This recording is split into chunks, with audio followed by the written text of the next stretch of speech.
I'm Leigh Brown, and this is Real Talk with Leigh Brown. Today, I'm excited to bring y'all a guest who is former Secret Service, also married to one of my high school friends, and one of the accounts you're already following on Instagram. We're going to have a really interesting conversation that covers a lot of topics, some of which are a little bit deep. So if you have your kids around, part of this episode, we'll be talking about sexual assault. So maybe make sure little ears aren't tuned in, but really good information for those of y'all that want to move more safely in society. So I'm glad to introduce you to Scott Bryson, and I'll see you on the other side.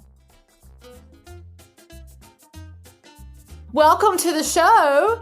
I'm really excited that you have agreed to come on the podcast. And I know that my viewers are looking at your face thinking, he looks familiar, and they're really not sure how. And if you're a listener, this is why you need to be logged into the video version of the podcast, because you miss out on those moments of running through your mental Rolodex. So why don't you tell my audience who you are, and then I'll tell a little bit too. So you go first.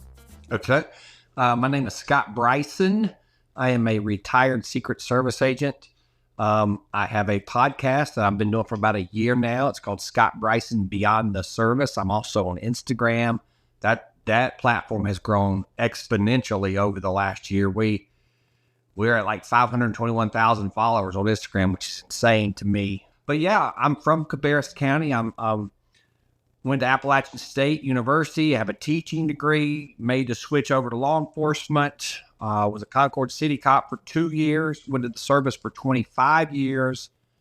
I'm still working. The place I'm working at now is a really good place. They just asked me not to ever really kind of say publicly where I work, which is fine, so I don't. But I'm still in law enforcement and trying to figure out the next chapter of my life, because I've been doing this for 30 years, so I'm coming up on the end, probably sometime next year. And just trying to see what's next. And you forgot to mention you're married to probably one of the nicest people to ever graduate from my high school. And she really is one of the sweetest people to ever live, which is a direct reflection of her incredibly sweet mother too. Yes. Yeah, anybody out there that likes football will understand this term. I outkick my coverage. She is an amazing human being. We're high school sweethearts. We have 3 adult children. We're 3 for 3. They're all saved. They've all been saved by grace, like I have and Elizabeth has, and hopefully your listeners have too. But yeah, we're 3 for 3 with the kiddos. Everybody's saved by the blood of Jesus, and they have good jobs, and they're productive members of society. So we're happy. I'm glad they take after their mama. And since you're speaking of football, I mean, you should acknowledge you married the freaking head cheerleader. I mean, not just a football analogy, you got the head cheerleader. Yeah, I did well. It's the best thing ever, because I was actually having lunch with a friend who graduated a couple years ahead of me, and we were in Mount Pleasant, and we were talking about people we knew. And I'm like, well, that beautiful little store over there is owned by somebody you know. And so I told him, and he went, oh, she was always the nicest. And is her mother doing well? Her mother's so nice too. I'm like, I know, Gina's as nice as Elizabeth. And so it's a good thing in today's world. And of course, y'all know that we have to remind you that the only thing you can take to heaven is your children's souls. And so that's why your children need to know Jesus. And so that's what you're going to have in the afterlife, is hopefully your family. So now that you've told us a little bit about that law enforcement background, if anybody's wondering why you recognize him, that BTS, Beyond the Service, from his podcast is in his handle, and you've watched him talk about safety, and you've seen videos with tips. I think the one that got all of my girlfriends logged into watching you was when you were talking about how to safely go to the grocery store and how to park your buggy so that you don't get trapped by one of these carjackers, because they're working parking lots all over the country. We've all seen it happen, because there's always some person in the public standing there filming it instead of intervening, because that's what we've become as a society. So why don't you start off by giving them that little tip on how to be safe at the grocery store, Scott, because it's very useful information. Yeah, I mean, most of the things that we talk about on my channel are kind of common sense things. Sometimes they're a little unorthodox, and that one in particular got 20 something million views. And so, of course, my colleagues make fun of me and say, there's no way you load your car like that. But I mean, the point is, it's an outside the box way of thinking to protect the most vulnerable among us, which a lot of times are women loading children and groceries, right? Little toddlers and things like that. So basically, if you'll just sort of position yourself in the jamb of the door and then put the buggy on an angle, so you're basically made a triangle. And then, if you have a child, the first thing I would do is probably put the child in the car and then unload the groceries. So you're going to have to turn your back a little bit, but you're kind of rotating. You're not just blindly giving up your back, or in military terms, you're six, which means your back. So you're not just going to blindly turn away and just, I kid my wife sometimes because I would get so aggravated because I still getting paid, I guess, to worry and see the glass half empty, which I'm not happy about. I wish I was a little bit more optimistic, but I've seen the worst in society, and she's like glass half full. And I'm like, okay, Elton John, calm down. Cause she just sees the world through rose colored glasses, and sometimes I'll tease her and I'll say, you think life's like a bowl of cherries and you're just doing the backstroke and everything's great. And unfortunately, it's just not. So, I want to be very clear that we don't walk around in a perpetual state of fear. That's what the enemy wants you to do. We don't live in fear. The Bible tells us that we don't have a spirit of timidity. But we want to be lightly aware. You can have fun and enjoy life, but just have situational awareness. And one of the things that I harp on too, which we'll probably get to, is your cell phone. Your cell phone's got to get put up. For the ladies, you got to put it in your pocketbook. Dudes, put it in your pocket, whatever. Get off your phone, and just walk. If you can't get from your car to Target or Food Lion without being on your phone, you might need an intervention. And I was saying that tongue in cheek because so many of us, pretty much almost everybody, is checking a quick text or something real quick. We're always trying to multitask. Sometimes I just wish it was 1982 again and we would just park the car and do our thing and, just enjoy life a little bit. Well, then all we needed to do was find a quarter in the couch cushions or a dime to make a phone call if you could find a working payphone. And for my young viewers and listeners, you're thinking, what craziness is that? That's how it used to be. You could find a dime and then you'd find a payphone to call somebody because you could be disconnected. But I'm glad you bring up that phone because obviously a lot of my viewers are professional realtors. And that means a lot of them are women because your average real estate agent is a medium-aged woman. Okay. And as such, in the business, we're often out with strangers. And when we're out showing property, you might be in a vacant house. They're going about their day as a solopreneur, working out of the car. And I don't ever see a realtor that's not doing this. They're having a conversation with this person and that one, and they're texting and this. They're not looking up and around. When you talk about that situational awareness, I think our profession is particularly addicted to their devices under the excuse of, but I have to. I'm working. They're not even necessarily scrolling. They're working, but they don't put it down enough to protect themselves. And of course, Realtor Safety Month is the month when we talk very carefully about people thinking, just slow it down enough to be wise.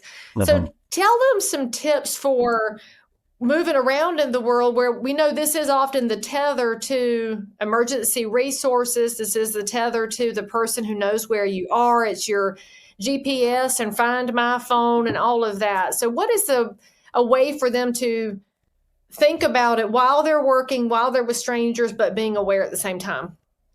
Yeah, I think sort of sometimes, technology is great. I mean, we all carry around miniature computers in our pocket, and I love my phone too, and it can be great, but it can also be a detriment, right? And so, like, for example, I know a lot of people probably don't even know, whoever is in your contacts, your husband, your children, your mom, whatever, you might not even have their number memorized. Like, I know my wife's number and I know the kids' numbers, but I couldn't tell you my mom and dad's number, you know what I mean? Or my mother-in-law's number.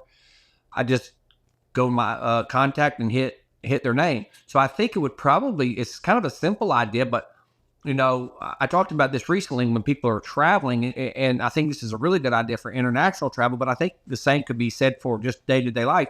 Get a piece of paper and write down, the top 5 or 10 most important contacts that you have, and then just laminate it. And you could just put, nobody really has a home phone anymore, like a landline, but you could put, your wife's I name do. or I have a your, landline. your husband. Well, see, I I'm an wanted old person with a landline. well, I wanted one for 911 purposes, but the local establishment wanted to charge me an astronomical number, and I'm like, nah, we're good. That's aggravating. But but yeah, I think just like you could get a piece of paper and you could type out a list of, maybe your primary physician, your pastor's name, or the church phone number, or whatever, and just have that laminated and have that with you in case. Is it likely that you're going to probably have a seizure and pass out while you're grocery shopping? Probably not, but it could happen, right? And so if you're unconscious, uh, that would be a way for someone to, because they're not going to be able to get into your phone. It's password protected. So that's one idea. There are other things too. I talked about one time. I'm trying to think how I said this.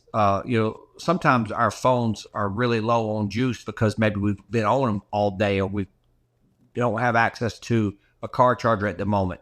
One of the things that I've told my family members to do is if you're down to 1 or 2%, it shouldn't get. It's kind of like your gas in your car. It shouldn't get below half a tank, but it does.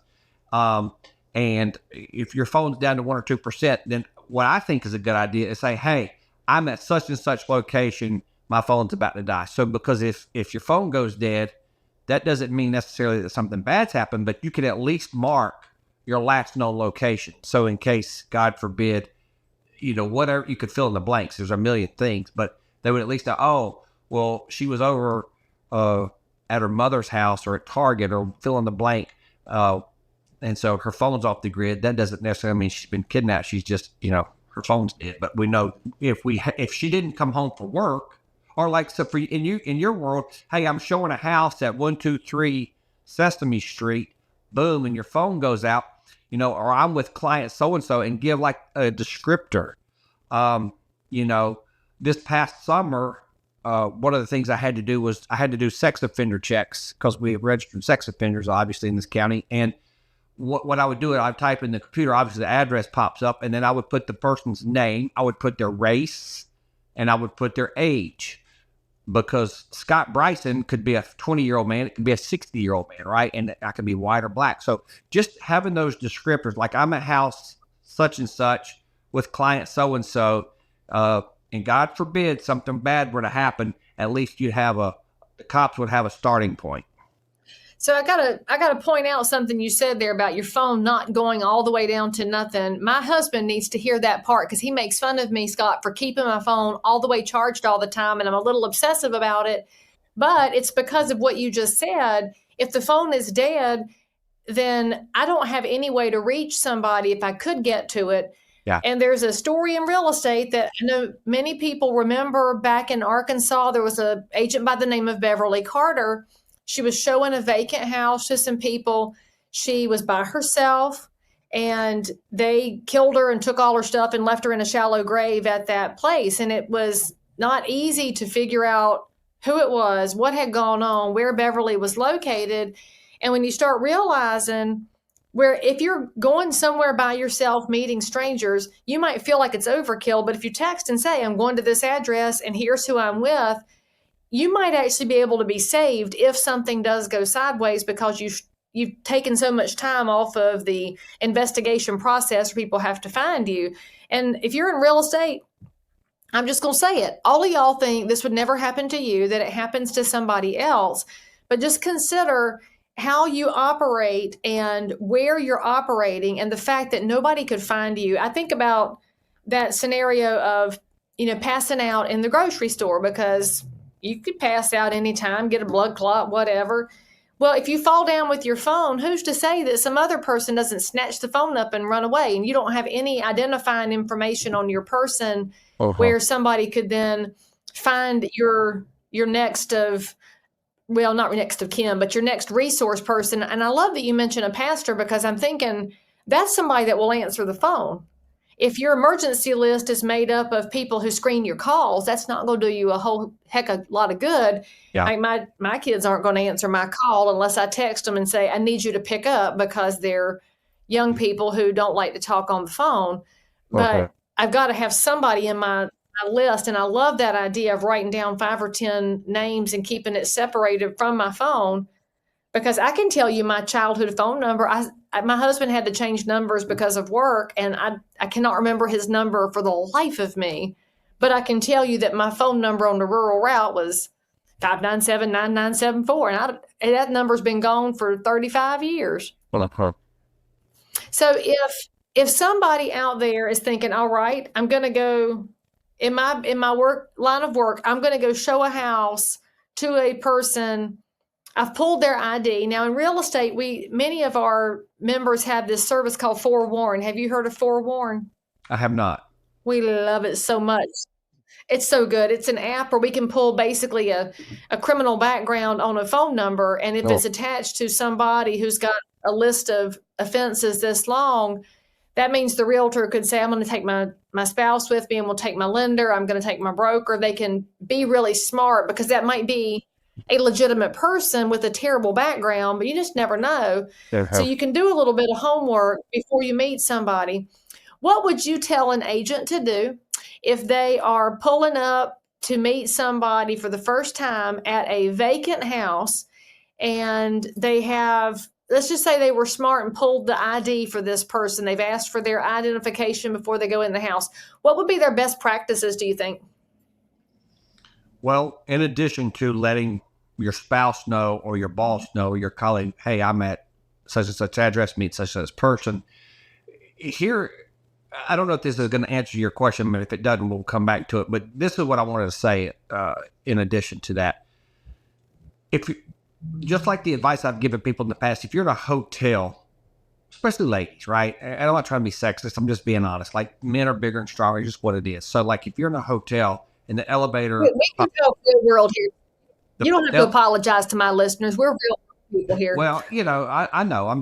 It is what it is, right? Well, biology is biology, unless you disagree with it, like, Fauci or somebody. But it's like, if the elevator door opens up and there's a dude in the elevator and you get a bad vibe off him, you don't need to get in the elevator, and you don't know, it's a total stranger. You don't owe them an explanation. Don't get on a guilt trip based on race or anything else like that. If you get the heebie-jeebies, you got to go with your gut. I mean, even apex predators run from danger when another domineering force shows up. But we're the only mammal that feels compelled to go along to get along. And the same thing holds true, I believe, in your world. If you pull up to a house and you're getting a bad vibe off of someone, even if you don't have the data on the phone to back it up, you just get this feeling. You could just, you don't, first of all, yes, I know you want to make a sale, and yes, you think that this person is legitimately interested in the house, but that person could, in an alternative universe, they could have ulterior motives, right? They could be up to no good. And if your spidey senses go off, I say you got to go with your gut. And you could always pretend like, even if let's say you made it into the house, things seem okay in the driveway, and then you get in the house and you're like, well, it was supposed to be a man and a woman, but only the dude showed up, and he's 6'4", and he's just this big dude. And you get in there and you're like, I don't know, something just feels off. You can't explain it. He hasn't done anything wrong. It's just a feeling that you get. I would say, oh, excuse me just a second. And I would pretend like I got a phone call, and I would walk outside. Just get off the X. That's what I talk about all the time. You got to get off the X. You don't owe anybody an explanation. Your job is to go home to your family that night. If you make a sale, great. But your job is to go home. And you don't owe anybody jack crap. I love that advice, because there's so many agents I've talked to who will tell you they've been in a scenario where they felt the hair on the back of their neck stand up, and it just didn't feel right. And they didn't know what to do, because they're so accustomed, like you said, to being nice and being kind and being, well, we're just going to make sure. They didn't do anything. So I want to take a chance. And then later on, something happens. And we've seen a person from a showing will have an accomplice in the closet, and the agent didn't know about it. They've locked the back door, blocked them in the driveway. Things happen. So you do have to go with your gut. There's a whole reason we have that intuition as humans, because we have the ability to think and to reason. So you got to listen to that, because if something happens and you don't go home, you didn't make the sale either. Let's just be honest about that. But I will also say to my fellas who are my delightful viewers and listeners, y'all are at risk too, because when you're out there dealing with strangers and you're by yourself, and so often we're in vacant properties, you could be a victim too. And there was a gentleman up in Pennsylvania about 3 years ago. The people he met slit his throat and left him in his car outside this house. And because nobody knew where he was showing a property, it was a vacant property. It was like 2 days before they found him. He'd almost bled out. And that's what can happen because nobody had a way to check on him. So if you're a single person and you don't have somebody that you love in your life and you're older and your parents are gone and your kids don't talk to you, and whatever the story is, make a friend, because you should always have a friend in life that you could say, hey, just for the record, here's where I am. And your broker should be your friend if you're in real estate. And if you're a normal person, you should still have a friend. So I'm curious, in Secret Service world, you obviously learned a lot from being on alert to protect somebody else. Agents are often not on alert because they're barely protecting themselves and they're too busy trying to connect to people. What is a best practice for that idea of being aware of everything around you, just as though you're protecting the president of the United States? How did you learn how to be on alert? Well, I think I think it comes with experience and practice. Obviously, I've done this for a long time, and obviously there's something to be said, like a rookie football player. Like, you're good because you made the NFL, but you're still a rookie, so you just don't know all the nuance type stuff. But you have to. I think reading body language is key, and that just takes practice. But you guys are interacting with people. It should be pretty easy for you guys because you interact with so many people on a daily basis. Like, anybody that has a public service job, teachers are interacting with students, and sales people are interacting with people, and you guys are interacting with people. So, I mean, I think you guys would be pretty adept at picking up on body language. And for me, it's always the eyes. Now, I want to be very careful about this because it's a two-part thing. So to me, the eyes tell the story. You can just see there's something about the person's eyes. Now, I don't know what's in their brain, and I don't know what's in someone's heart. I'm not trying to pretend like I'm a psychic or something weird like that. But you can tell a lot by looking at a person's facial expressions and the nonverbal cues that they give. You kind of gave me a couple of minutes ago when I was trying to get my phone set up. It's like an aggressive looking stance, a relaxed posture, clenched jaw, sweaty. Like, if it's 50 degrees outside, it feels really nice. They probably shouldn't be sweating. I mean, maybe they're nervous about something. You know what I mean? And if it's 85 degrees outside, they probably should be wearing a bigger, heavy coat because it's not cold at all. Are they hiding something? So it's like it's clothing. Is the clothing appropriate for the weather? Is their body language appropriate for the situation? If you're selling if you're trying to show a house, the person should be pretty happy and relaxed. Like, oh my gosh, people who are buying houses are going to buy houses. It's just a matter of which one, right? It's not like you're going to buy a house. If you're for real, you're going to buy one. It's just a matter of when. So you should be in a happy mood or relaxed or whatever. But like if they're sweating or clenching their jaw or their eyes, that's a problem. Now, once you get past the cues, for me, I start with the face and I try to read the person's face, and then I kind of do the body language thing. But just understand that these things right here, that's what will do the damage to you, right? Whether they have a weapon of some type or whether it's just this, you've got to watch their hands. Their hands, after you've kind of made an initial assessment, you're like, okay, something's a little off. Then what you got to do right now is you've got to watch their hands. Their hands will kill you. It's not the person's face or their hips or their feet or their shoulders, it's their hands. You have to watch the hands. And then, I used to work for a guy who, when I was on our counter assault team for 3 years, so basically like SWAT team.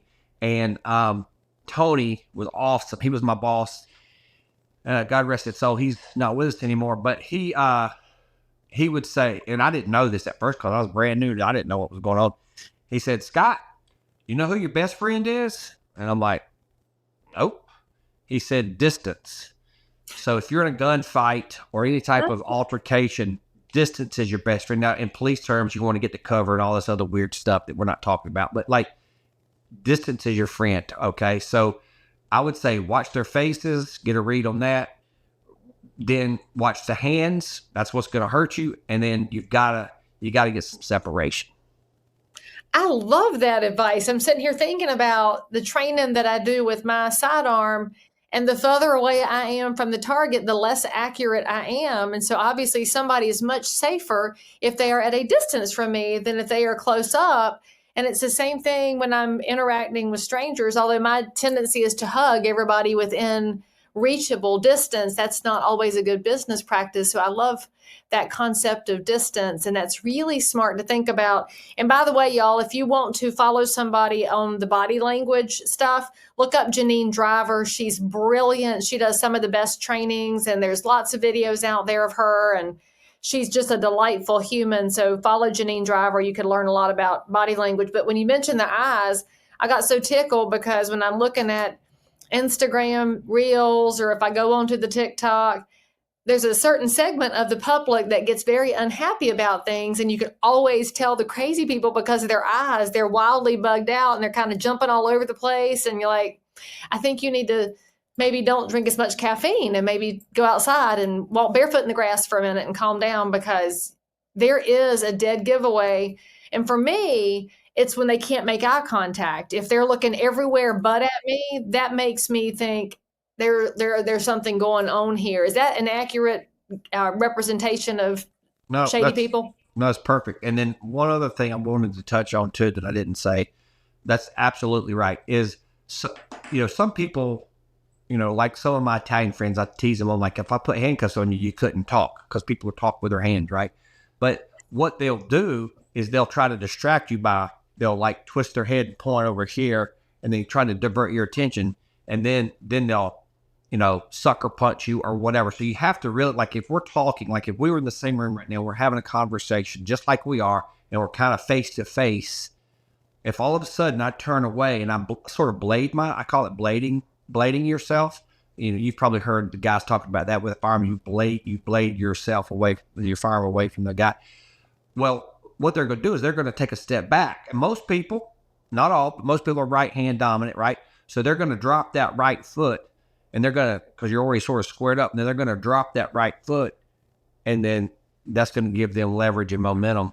And that's if you're talking to someone and you're starting to get some of these cues, and you notice they sort of shift, and their weight shifts backwards and sort of turns away up, not quite 45, but going more toward a 45-degree angle, they might be getting ready to punch you. I would never have thought about that, because women don't usually do fist fights and hand-to-hand combat, but I should be paying attention to all those clues. So I will do better. Well, and by the way, y'all, go ahead. No, I just want to say this is a little graphic, and I don't want it to be, but like, it is what it is. So what I'm trying to do is just make people aware. I'm not trying to make people afraid, just trying to give some tools in the toolbox. But like, if a man's going to rape a woman, it's not romantic. It's not kind. He'll knock your teeth out. So if that's the case, if they're going to do that to rape you, what do you think they'll do to kill you or steal? Same thing. Well, I think people get really confused about rape, because since it is a violent act that involves intimate areas, they think it's got something to do with sex and intimacy, and it does not. Rape is a violent assault, and it is all about power and control. And so you have to remember that if you're trying to get out of those situations, there is nothing soft about it. And I wish more people understood it, because for years, women have been treated like it. They may have brought it on themselves, the short skirt thing. Any of that crap is not true. It is a violent assault, no different than any other kind of violence, except that it is different because it hits you different. But anyway, I'm glad you mentioned that, because we do get into the scenarios that we don't know how to get out of, and being a people pleaser. Let's just go ahead and talk about it, since we're talking about violent sexual assault, violent rape. How does a woman get out of a situation where a man is using his size and his heft to try and go that route? Is it the old squeeze, twist, and pull that we learned back in high school? Is it the heel of the hand up the base of the nose? That's what I learned from my ex-boyfriend who was in the Marine Corps. He told me to use the base of my hand and drive up the nose. And he taught me how. We practiced on a big boxing bag, And he was a very nice man to teach me that, although I did not marry him. He married somebody delightful. So, it's good to see your exes laying with good people. But is that a good thing to do if you're being attacked and the squeeze, twist, and pull? What's the number one way you tell a woman to get out of that mess besides hollering? Yeah, exactly. Voice is obviously, use your voice if you can, scream bloody murder. But if no one's around, if you're in a house, they're not going to hear. But definitely use your voice. But once the voice thing is over and it's like it's fight or flight, and you can't fight because he's got you, you're going to have to be extremely violent very quickly. You need to, all you need is you just need a little break. You just need a break in contact so you can run, right? Because you're not there. You're not an MMA fighter. You're not in it to win it. It's the same. It's the same principle. When I carry my gun off duty, I don't carry a spare magazine. Some of my friends are like, "Why don't you carry a spare magazine?" Because I'm not looking to get into a gunfight, dude. I'm looking to escape so I can get off the X and call 911. I'm a cop, but I ain't working. I'm trying to get my wife safe, my kids, whatever, right? So I'm not looking to fight. Same thing in a physical situation. If a man's grabbing you, your fine motor skills are going to go out the window. You're going to get tunnel vision. So you're going to have to use gross motor skills. Just to be perfectly blunt, hit them in the balls. I don't care how big you are. You can be Dwayne Johnson. And I know women can't understand that. My wife's always says, well, how does that hurt somebody? I don't know. It just hurts really bad is all I can tell you.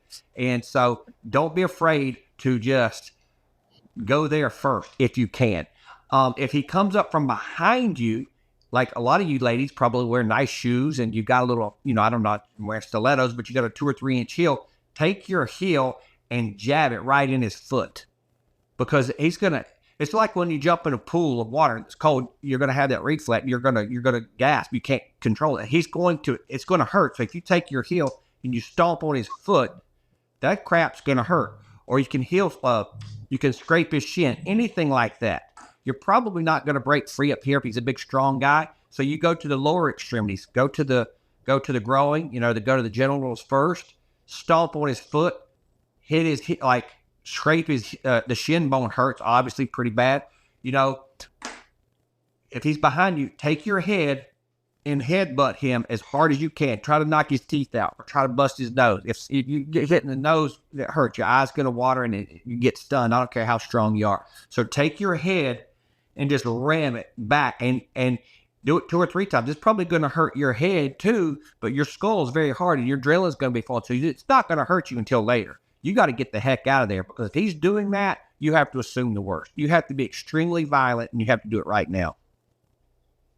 I love that advice, that it's not about winning. I never thought about it in those terms before, where you don't have to win and knock him out. You just have to escape, or as you say, get off the X. And that's what you have to do. And to a friend of mine who I know watches my show, and I know she is a rape survivor, she thought that by being more compliant, he would get done faster and she would be safe, because she didn't want to get hurt more. She got hurt really badly. And I'm sure that looking back, there's all these what ifs and what ifs. I just don't think you're going to have as many what ifs if you make every possible effort to get away. And like you said, be as violent as you can, because it's your health and your mental wellness and at stake here. All right, so since that's a kind of a dark angle, let's go to something else. And I know you can't tell me who you've protected, because that would go against all of your NDAs and confidentiality agreements. But in the process of being Secret Service, first of all, how did you go to Secret Service from being a regular Concord policeman? Because I know that Keith Urey probably wishes he'd done that instead of staying in Concord Police all these years until he retired. But Keith's going to get into real estate now because Nina Tucker was his aunt, so he doesn't have any choice. But hey, Keith, so why did you go from Concord to the Secret Service, and what was the driver behind that, and what was the best part of that experience? Yeah, like I said, I have an education degree. I thought I was going to be a high school football coach, but then about my sophomore year in college, I met a Secret Service agent, which is very rare. It's like a unicorn. You hear about him, but you never see him. I met this guy named Bob Roberts, J.B. Roberts, his son. Just awesome dude. And I always thought like an FBI agent or Secret Service agent would just be arrogant and too cool for school and not talk to me. I was a 20-year-old sophomore in high school or college, and just couldn't have been nicer. Down to earth, super nice. And we just started talking about it. He had protected the president. At that time, it had been George H.W. Bush, President 41. We lovingly refer to the president as 41 and 43 when we're talking about George Bush's, because you don't say it's Is too that much. where it came from? Yeah. Because we call it 47 and 45. It came from Secret Service? Well, yeah, it kind of started like a little inside joke because George H.W. Bush, George Herbert Walker Bush, that's a mouthful, that's 41. And then George W. Bush, his son, was 43. So they all had little hats. When they would play golf and stuff, he had a hat that said 43, and his dad had one that said 41. So that's just kind of how it started. Yeah. It's not meant to be disrespectful. It was kind of fun. They said it, so we said it too. It was kind of funny. Yeah, and so Bob was just super cool, and he said, "Leigh, man, Secret Service is very small. We're very diverse. You don't have to have a specific degree. Stay the course and get out and get some experience." So I did. So I finished up at that, got my teaching degree, taught school for a short time, knowing that I didn't really want to do that. I knew that the job would be super hard to get. This was in the 90s, and Bill Clinton was in office, so EEO was a big thing. And, of course, based on what you see right here, I didn't fit their demographics and or their lifestyle. So it took a while for me to get a job. 2.5 years I actually took to get the job. And so in the process, I just didn't really want to work. If I'm being honest, I just didn't want to work in a town or the county where I had gone to high school. I just didn't want to arrest people I went to high school with, which is what I ended up doing. I wanted to be a trooper or Charlotte or something like that. I just wanted to kind of get away from, being around here. And so, but I was fortunate enough to get hired at Concord. I worked there for 2 years. It was great, good experience, a lot of good experience down there. And then I went to the service. It took 2.5 years to get on. The process was super long, very, very thorough, and which is kind of funny because I was pretty squeaky clean, a little bit of a. I mean, I was an athlete, but it's kind of like a stick in the mud, never done drugs. I hadn't had, at that point, I'd never even drank alcohol. I made up for lost time, full disclosure, at the tail end of college. I definitely made up for some lost time at the end of college. But like, I had never drank. I didn't smoke. I liked cars and I liked sports. And so, but anyway, they're very thorough, and it took 2.5 years. And I started in the Charlotte field office, which was really great because I didn't have to move. And we started we planned it out. So we're like, okay, we're going to move at some point, so let's have the kids while we have help. So we had our 3 babies pretty quickly, but my mom and dad were about 15 minutes away. Jean was about 20 minutes away, so it was just perfect. And then when the kids were a couple years old, I think Lane was getting ready to go into, kindergarten, and I got transferred to the president's detail. And so that was in March of 2003. So I went to D.C., and I did that for almost 6 years. And from there, I was very fortunate. I got transferred overseas. I got stationed in our London office, which we worked out of the American Embassy in London. That was an amazing experience for the family. And, wait a minute. Why does Secret Service have a London office? well, we're strategically placed around the world. Of course, now everything's gone cyber, so the cyber crime, but it's more for like a liaison type role. So much going on in the world with politics, like, former presidents, when they first get out, especially, they're on their speaking circuits, right? And then, of course, like, they're always going places. And London is just kind of centrally located. We have several offices throughout the world. Where Secret Service is very small, by the way. FBI's probably got 15,000 or 20,000 agents. I think Secret Service had like 3,000 or 3,500 guys. But our offices are like, we have Paris, London, Rome, Frankfurt. They're just sort of strategically placed around the world because there's so much protection going on all the time, especially for like sitting presidents. So like when a president needs to go somewhere, the detail is based in D.C. and they don't have any knowledge of that area. So we kind of link up with them and support that. And it's more of a liaison role. It was great. So cool. Okay, so anyway, so you get into Secret Service and you're moving around into these field offices. Did you ever get to work with Dan Bongino, by the way? I did. Yep. Is he a decent man? Because I feel like he is from what I've watched, but I don't know him. Is he decent? He's great. Dan okay, good. And I were about. You want a funny story about Dan? Yes, I do. Okay, he's awesome. Dan was my partner. I didn't know Dan from Adam.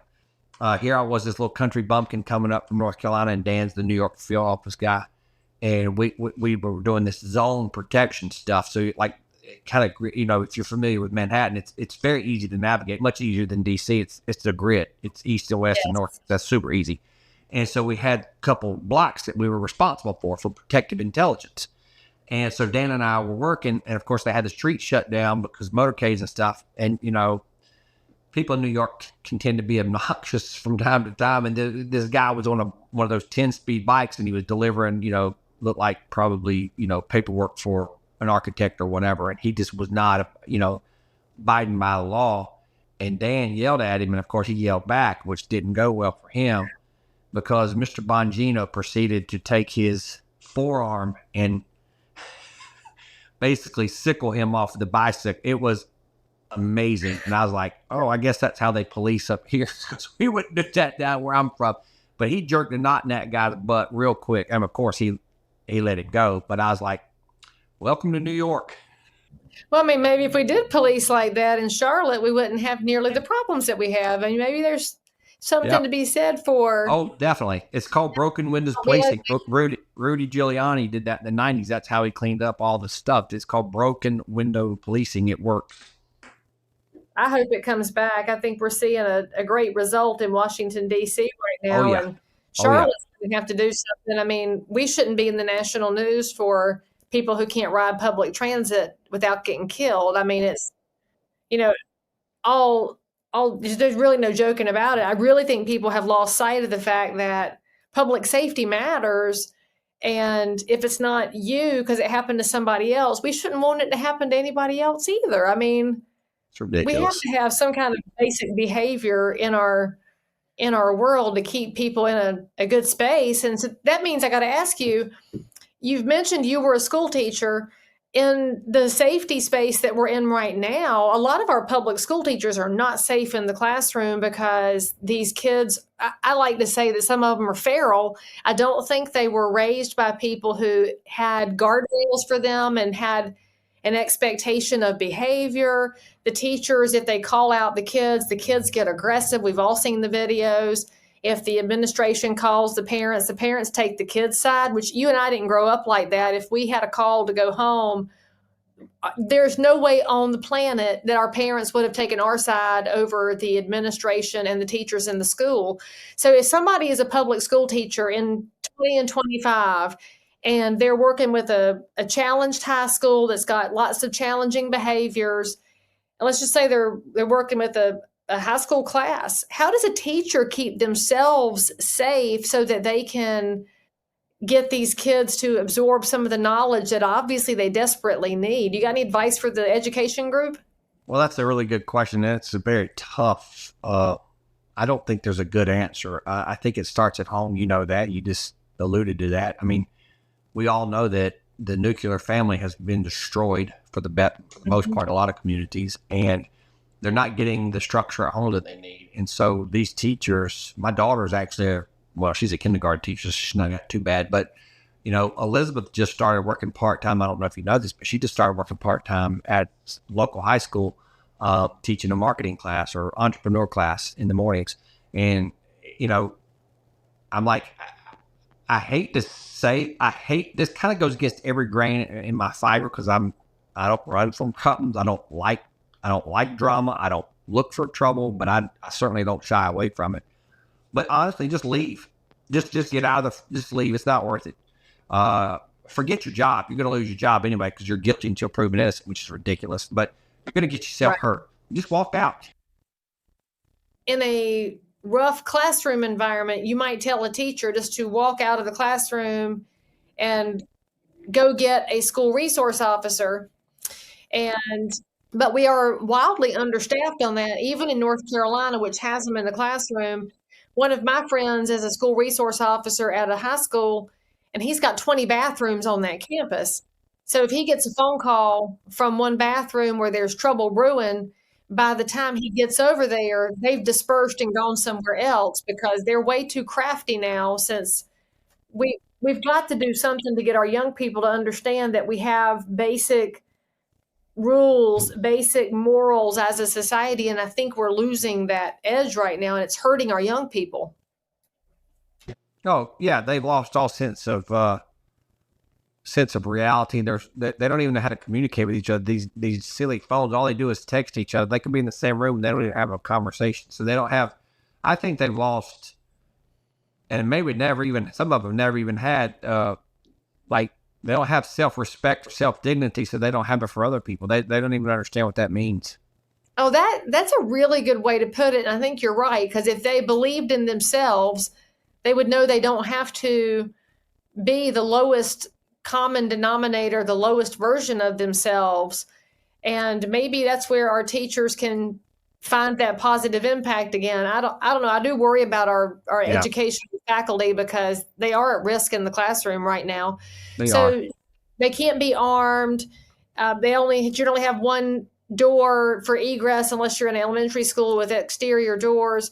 What do you recommend as far as setting expectations? I'm sure you had to set a room up as Secret Service and tell maybe the press, here's how we're going to behave here. Were you ever in a space where you had to give instructions? And is there something you would advise Elizabeth to say when she goes to teach that entrepreneur class?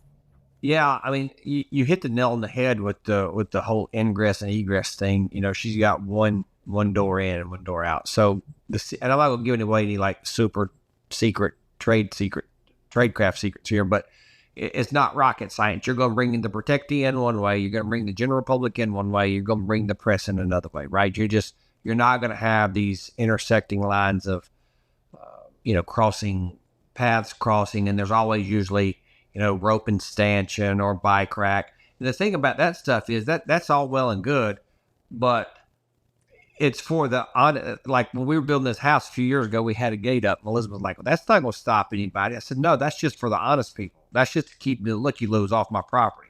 If you want in, you're getting in. And the same thing there. It's like rope and stanchion or even bike rack. It's only going to do so much. But it's funny because we were having this conversation earlier today because she knew I was coming on your show, and she thought we might be talking about some of the realtor stuff that you had mentioned earlier, which she was right. And I told her, one of the things I told the school secretary at my old school, and I told my wife to do it today. I said, this is going to seem weird, but worst case, we're talking worst case. Take a can of Campbell's tomato soup or a can of corn. That's a baseball term. A can of corn or a can of green beans or whatever, and put that sucker in your drawer. Now you're only going to get one shot, but if the what's hitting the fan, you can go David and Goliath on somebody, and you can throw that sucker at them. And if you're lucky, you'll knock them upside the head and then have a chance to get out. Now that's obviously an attack, right? Someone's coming at you with a gun or a knife or something, or even a big kid's trying to assault you. At that point in time, the gloves are off, and you got to do what you have to do to survive. The problem is there's only one way in, one way out, and that's a loser. So you have to keep a clear pathway to the door, obviously, and make sure you've got nothing in your way while you're teaching that class. Would make sense to me. Yep. I love the idea of a can of soup or vegetables. We tell realtors to keep a can of wasp spray in the car for the ones that don't feel comfortable carrying a weapon. A can of wasp spray is actually a good thing. You might have a nest at a house that you're working on, but you also can spray it in somebody's eyes just long enough to get away. And Hey, true story on that. This happened to me as a young cop. We went to a domestic one night, and the reason I want to tell the story is because it works, because you just brought up a great point. Went to a domestic. We're in this house all the time. Two young kids, probably like a 4-year-old and 8-year-old boy, cute little boys, real bad part of town, and the mom and dad were always getting into it. Well, we get there one night, and there was 4 or 5 of us there, and the mom was chasing the dad around the kitchen table with a knife, and he had a can of wasp spray, big can of Raid spraying on her to keep her away from him, and it was working. It was working until we got there. So it does work, and that's great advice. That's thinking outside the box. That's great. well, and as I've mentioned to you before, we've talked about, if you're going to carry a weapon like a firearm, You have to be trained with it. Do not carry one if you don't know what to do with it. That's No. when you have a can of wasp spray, because if you have one, you have to be willing to use it. And if you're willing to use it, you have to be willing to defend yourself in a court of law over everything that went down. And Uh-huh. so if you're thinking about all of the possible consequences, you should be trained. And I'm sitting here thinking, if I have a can of tomato soup, I had better go outside and practice throwing it, because I'm retired from softball and I'm a sidearm anyway. And so if I have that can and I can't throw it correctly, I'm going to tick off the person who's coming at me. And that could be worse for me than if I'm properly trained. So I guess I'll take the bow and arrow target in the yard and I'll start chucking cans of corn at it and see what happens. Yeah. It'd And be you good know for my what? wings. I can get rid of those by chucking vegetable cans. It'd be a new workout. And I've said this on some of my videos before too, as far as like, we're going to apply it to the classroom right now, but like when you're traveling, you go through TSA, the wonderful people at TSA who are highly trained. Some people are geologists and have pet rock collections. So who's to say that you don't have a pet rock that you need to take with you everywhere? And you could have this big, stone, river rock, smooth stone, and you could paint it green and make it into a little frog or whatever you want to do for your paperweight. And you know what? You can throw that sucker at somebody too. There's all kinds of ideas. You know what I mean? If you're just willing to think about it and slow down. We talked about it a while ago, just slowing down and kind of thinking outside the box a little bit. And it's a little unorthodox, but it works.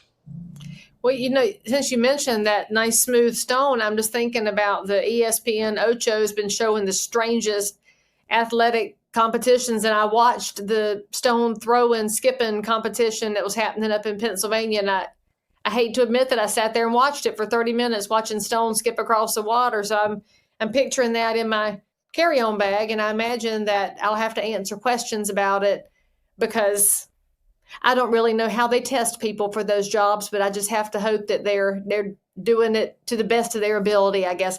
So Scott, if anybody wants to follow you, to find out more about your show, to ask you questions, learn from you, what is the best way for them to reach out? Is it through your Instagram account to follow that, to sign up for podcast episodes? Where do you want people to go to find you?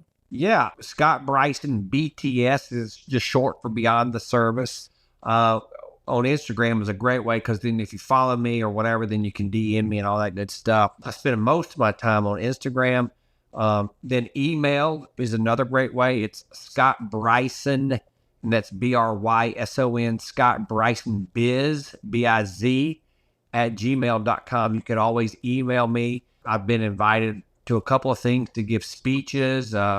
I spoke last week at our church to the women's group. I've been invited to go to a couple of different colleges coming up in the next year to speak on leadership and safety and the things that we've kind of talked about tonight. So if you're interested in any of that stuff, hit me up on Instagram or email or anything like that. It'd be great.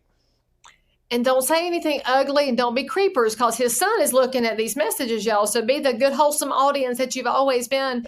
And make sure you say something down in the comments, maybe something that you've picked up or something that has hit you sideways, or maybe you could ask a question. Scott will be alerted to those, and maybe you'll see your conundrum addressed in one of his Instagram videos in the future. Scott, I'm so grateful that you're able to come on the show and give us some good counsel and ways to think about things so that people can live a little safer life out there until we can get things better as a society. And we know that's not going to happen until Jesus comes, but that's fine. So if y'all need to know the Lord, you can talk to me or you can talk to Scott, and we'll be glad to help you out. And then in the meantime, make sure that you've hit the bell to subscribe, say thank you to Scott, and we'll be here to see you next time. Thank you for coming on the show.